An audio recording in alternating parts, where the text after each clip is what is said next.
Now, how do I tell the difference between the different causes of pancytopenia? The major thing to tell the difference between the different causes of pancytopenia is to check a bone marrow. And for most of these disorders, saying a CBC in a bone marrow is a good place to start. I do a marrow. I've excluded infection. I've excluded cancer.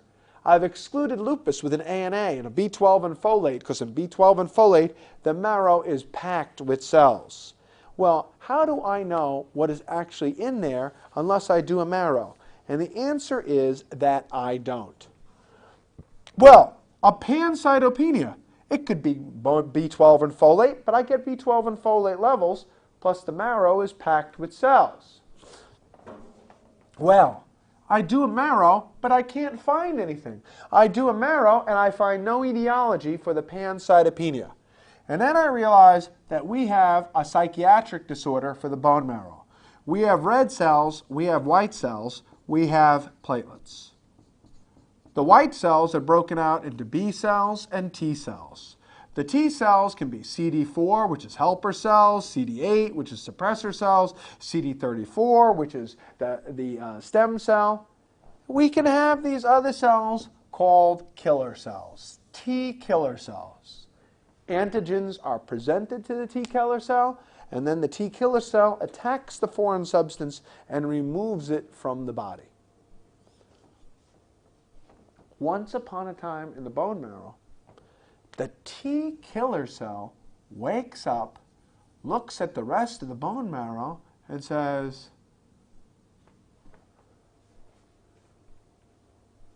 "Who are all you? How'd you get in here? Where are you from?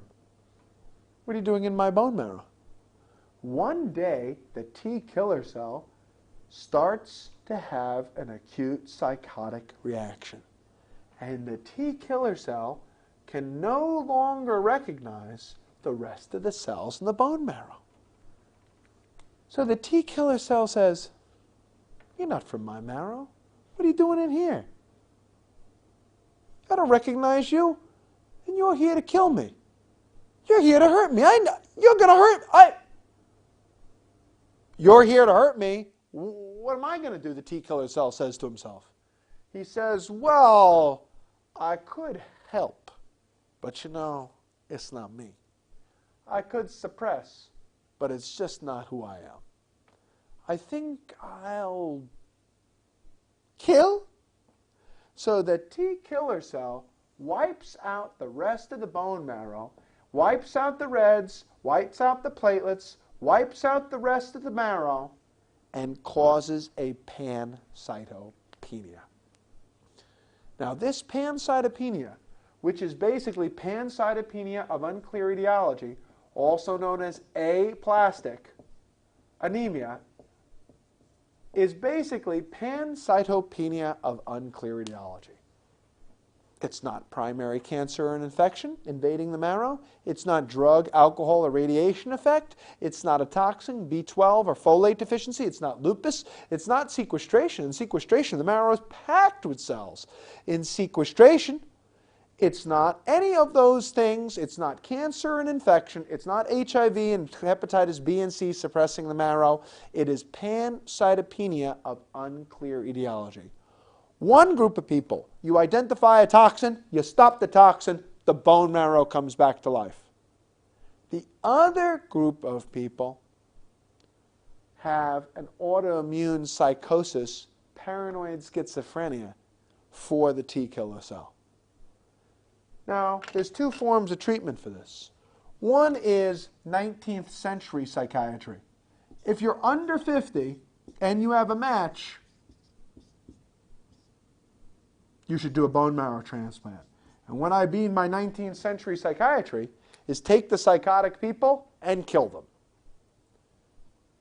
Take them outside and execute and do a bone marrow transplant and reset the marrow.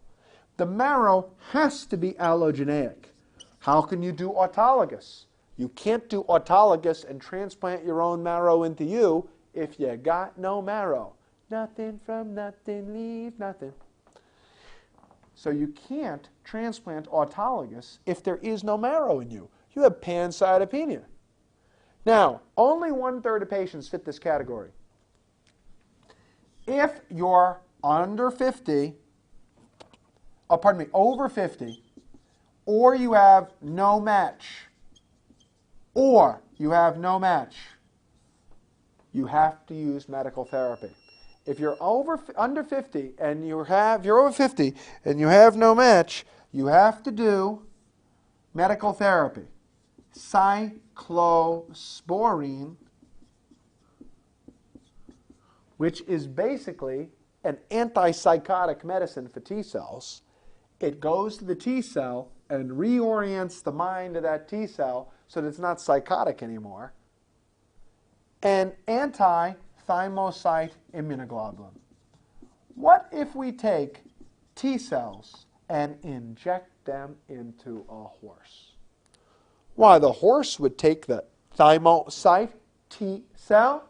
If you injected T cells, human T cells, into a horse, the horse would react to it like a foreign body and become an allergic reaction to that T cell. If we inject the human T cell into the horse, same way if we took a horse's T cell and injected them into you, if I inject a part of a horse into you, you would reject that too. The horse now rejects you. Rejected by a horse. Oh my God. And the horse goes, that's not me. Who's that? And the horse makes immunoglobulins.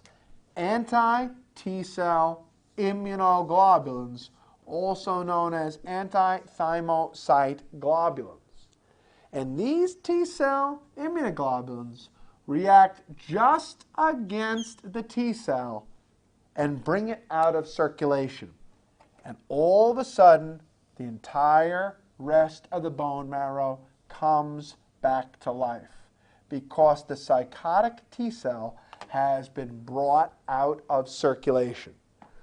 Aplastic anemia means pancytopenia of unclear etiology. All 3 cell lines are down. Hey, CBC with all 3 cell lines are down. I did a marrow. The marrow shows no cancer. The marrow doesn't show infection, TB or fungus. I've got no lupus. I don't have splenic sequestration. The B12 and folate level are normal. Plus B12 and folate give a hypercellular marrow, not an empty marrow.